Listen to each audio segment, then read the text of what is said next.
আসো আসো বাবু আসো। এই তুই দাড়ি কেটে তাড়াতাড়ি খাবার পানির ব্যবস্থা কর। ভাই তাহলে বলেন ছেলে পছন্দ তো? ভাই ওরকম কথা বলে আর আমাকে লজ্জা দিয়েন না। এরকম ছেলের সাথে আমার মেয়ের বিয়ে হয়েছে, এটাই আমার মেয়ের সৌভাগ্য।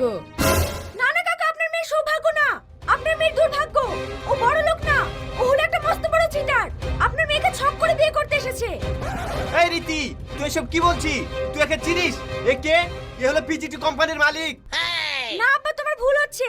ও কোনো কোম্পানির মালিক না, ও হলো সামান্য একটা ডেলিভারি বয়।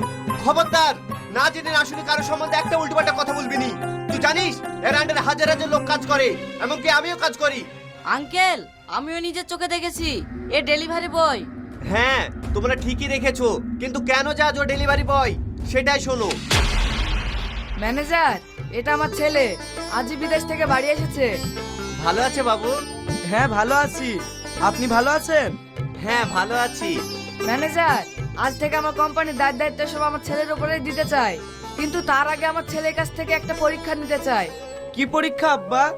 আমি তোমাকে 2 মাস টাইম দিলাম, এর মধ্যে নিজের পায়ে দাঁড়িয়ে ইনকাম করে দেখাতে হবে, তাহলে বুঝবো তুমি এত বড় কোম্পানি চালানোর যোগ্য। ঠিক আছে আব্বা, কাল থেকে আমি ডেলিভারি কাজে যোগ দেব। আব্বা, তাহলে এই সেই কোম্পানির মালিক? থাক, তোমরা বাপ বিয়েটা যেভাবে আমাকে নাটক করে অপমান করছো সেটা আমি ভালোভাবে বুঝতে পারছি। আব্বা, এখানে আর এক মুহূর্ত থাকতে চাই না, তাড়াতাড়ি চলো।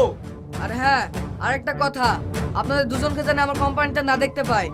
স্যার, আমি কোনো নাটক করিনি, আপনি এইভাবে আমার এত বড় ক্ষতি করবেন না।